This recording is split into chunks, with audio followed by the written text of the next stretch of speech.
Estamos celebrando la misa del domingo junto con toda la Iglesia y la Iglesia nos propone estas lecturas para meditar sobre ellas y para darnos luz, para alimentarnos como día a día pues hace la Iglesia, no solamente con la Eucaristía, sino también con la palabra de Dios. Las lecturas de hoy van claramente en una dirección. Si nos hemos dado cuenta, la primera lectura habla Ezequiel, de que le han puesto como centinela. Centinela es aquel que vigila por las noches, ¿no? El centinela. Bueno, especialmente por la noche porque es el tiempo, por decirlo así, más peligroso, ¿no? Y en el Evangelio, ¿no?, hemos hablado del tema de la reprensión, de la corrección. Por tanto, las lecturas de hoy nos hablan de un tema pues que no es cómodo, que es el tema de que hay veces que nosotros, cristianos, tenemos el deber de corregir a los demás. Claro, esto hay que entenderlo porque este deber no es algo que surja de nuestras ganas de corregir al otro.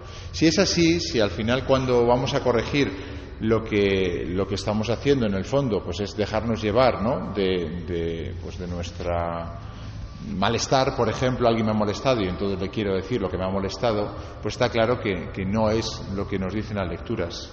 San Juan Bosco tiene algunas letras muy bonitas respecto a esto, ¿no? Y dice en uno de sus escritos: guardaos de que nadie pueda pensar que os dejáis llevar por los arranques de vuestro espíritu cuando corregís. Es difícil al castigar conservar la debida moderación, la cual es necesaria para que en nadie pueda surgir la duda de que obramos solo para hacer prevalecer nuestra autoridad o para desahogar nuestro mal humor. Luego, la corrección nunca puede venir de un desahogo, ni tampoco puede venir de decir yo soy aquí el padre, yo soy aquí el jefe, yo soy aquí el cura o el responsable de algo. ¿De dónde tiene que venir la corrección? ¿Cuál es el motor? Pues lo hemos leído en la segunda lectura. En la segunda lectura San Pablo ha dicho: a nadie le debáis más que amor. Luego, la razón por la que corregimos es el amor.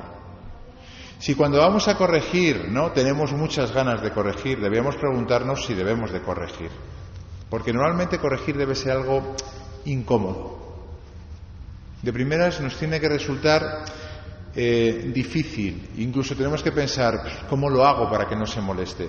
Porque corregimos por amor. Si cuando vamos a corregir tenemos demasiadas ganas, es que seguramente no estemos llevados por el amor, sino más bien llevados por el desahogo, por la autoridad, como decía San Juan Bosco. Por tanto, la máxima de decir, bueno, enfriémonos, ¿no?, cuando alguien nos ha molestado o cuando vemos algo que no nos ha gustado, ¿no?, recemos. De hecho, si seguimos leyendo el Evangelio, nos da ya algunas indicaciones para hacerlo bien. Dice: si tu hermano peca contra ti, repréndelo estando los dos a solas. Luego, la primera clave que nos da el Evangelio es que reprendamos, que corrijamos a solas. Las correcciones en público son muy dañinas para la persona a la que corregimos. ¿Por qué? Porque la dejamos en evidencia delante de los demás.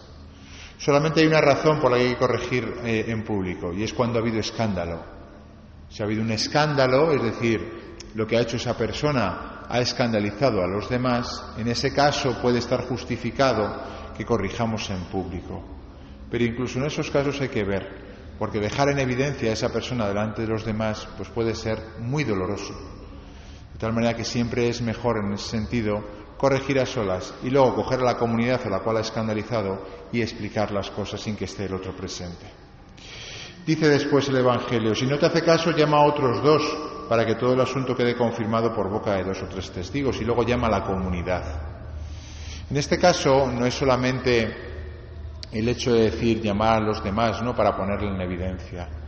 Creo que cuando dice esto también está implícito detrás que no es algo que solamente dependa de uno, sino que cuando un hermano está haciendo algo mal, toda la comunidad debe de preocuparse por él.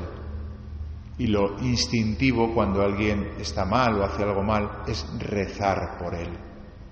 Y la comunidad se reúne no para señalarle con el dedo, sino para rezar por él, para pedir por él, para conseguir que lo que nosotros no somos capaces, que es que nos escuche, que por milagro del Señor, con inspiración del Señor, esa persona sea capaz de darse cuenta, de recapacitar y de reconocer su error.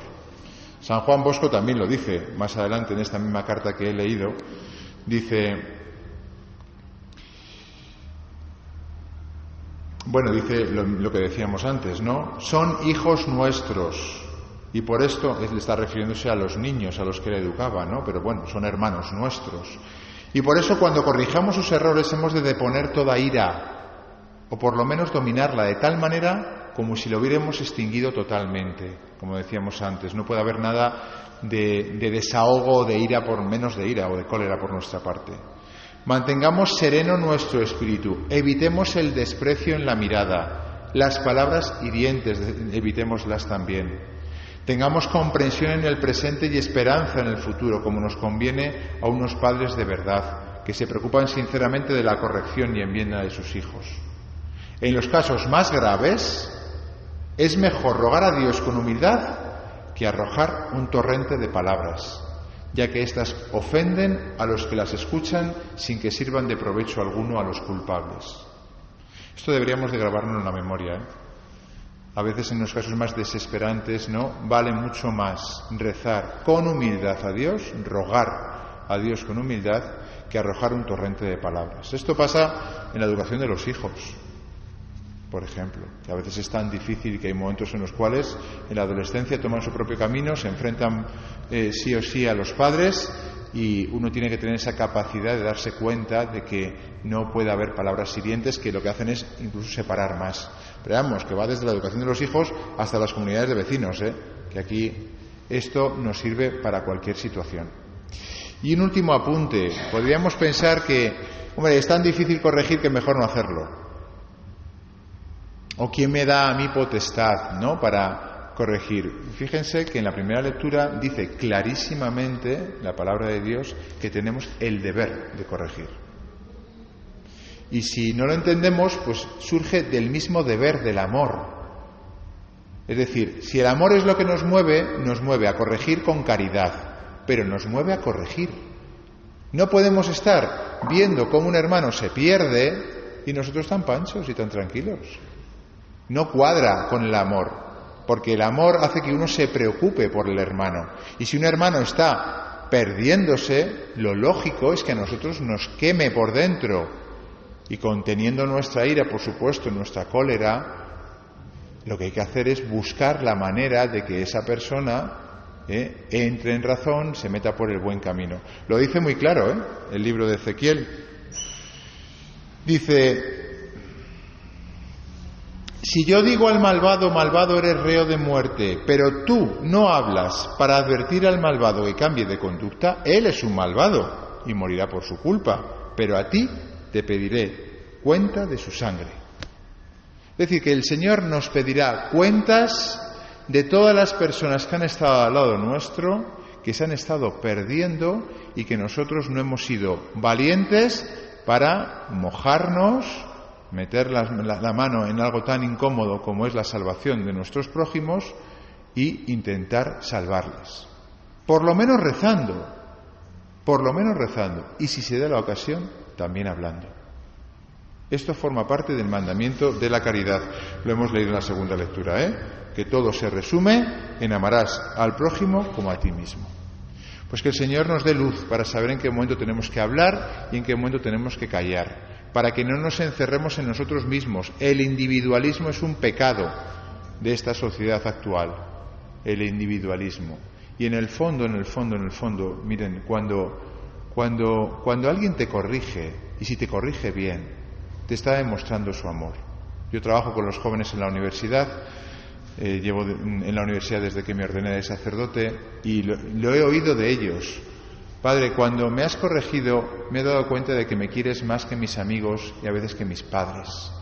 Porque a mí nadie me ha dicho que esto está mal, nadie se ha preocupado de mí, nadie me ha sentado y me ha dicho que esto no lo tenía que hacer. Luego, la corrección bien hecha es muestra de amor. Y hoy en día, que los jóvenes, por ejemplo, están tan solos, a veces incluso de los propios padres, que los pobres están todo el día trabajando, que reciben una corrección bien hecha como una muestra de amor.